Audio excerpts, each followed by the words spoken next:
On a tellement été curieux qu'on a oublié la curiosité vis-à-vis de nos propres personnes afin de scruter nos erreurs, nos défauts, nos manquements, comment évoluer professionnellement, intellectuellement, spirituellement.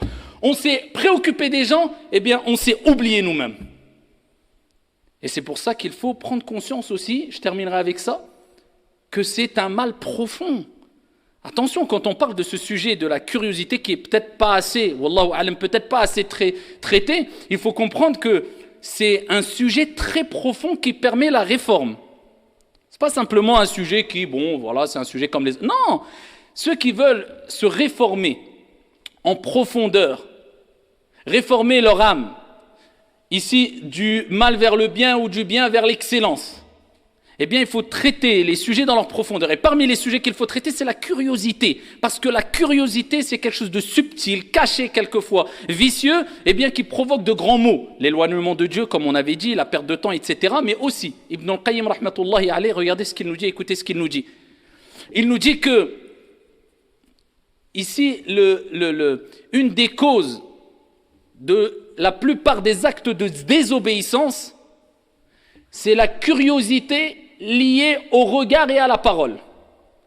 Et ce sont deux voies très vastes par lesquelles entre Shaitan. Ce sont deux voies très vastes, à savoir la curiosité à travers le regard. Je regarde ce qui ne me regarde pas, je regarde par curiosité la vie privée des gens, je regarde des choses qui ne me sont pas profitables. C'est de la curiosité malsaine. Regardez le haram, etc. C'est de la mauvaise curiosité qui provoque l'éloignement de Dieu, qui provoque la perte de temps, qui provoque la jalousie, qui provoque quelquefois la haine, qui provoque le mal, qui provoque la désobéissance. C'est pour ça que Ibn Qayyim, il dit, c'est deux voies très vastes par lesquelles entre Shaitan, la curiosité liée au regard et la curiosité liée à la parole. À travers nos paroles, qu'a fait un tel, qu'est-ce qu'a dit un tel, etc.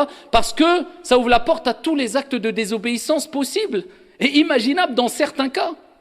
Et particulièrement les grands péchés, la calomnie, la médisance, la jalousie, accompagnée de haine, tous ces grands péchés, eh bien, ont été provoqués par quoi ?